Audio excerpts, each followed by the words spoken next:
እንኳን ወደ ጫጩቶች አስተዳደግ መመሪያ በደህና መጡ። ዛሬ የምንወያየው ለጤናማ እድገት እንዴት ውሃን ማስተዳደር እንደሚቻል ነው። ውሃ ለጫጩቶቹ በጣም አስፈላጊ ነው። ትክክለኛ የሆኑ መጠጫ እቃዎችን መጠቀምና በቂ ውሃ መስጠት ጤናማ እንዲሆኑ ያደርጋቸዋል። የትኛውም የመጠጫ እቃ ባዶ እንዲሆን ማድረግ የለብንም።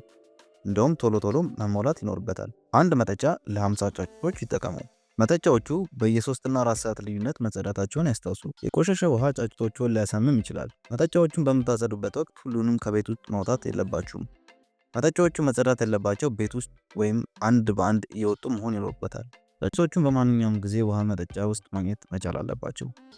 ጫጩቶቹ ውሃ ጉዝጓዝ ላይ እንዳያፈሱ ወይም እንዳይረግጧቸው መጠጫዎቹን ከመሬት በላይ ትንሽ ከፍ ብለው መቀመጥ አለባቸው። ይህም ውሃውን ንጹህና ለመጠጥ ተስማሚ ያደርጋል። ንጹህና ቀዝቃዛ ውሃ ለማግኘት እንደ ጉድጓድ ውሃ፣ ከርሰ ምድር ውሃ ወይም የዝናብ ውሃ ካሉ ምንጮች ይጠቀሙ። ውሃው ንጹህ ካልሆነ ለ1 ደቂቃ ያህል በማፍላት አቀዝቅዘው ለጫጩቶቹ ይስጡ። እንደ አማራጭ 1 ሚሊ ሊትር የሚሆን በቤት ውስጥ የሚጠቀሙት ሽታ የሌለው በረኪና በ10 ሊትር ውሃ ውስጥ መቀላቀል ይችላሉ።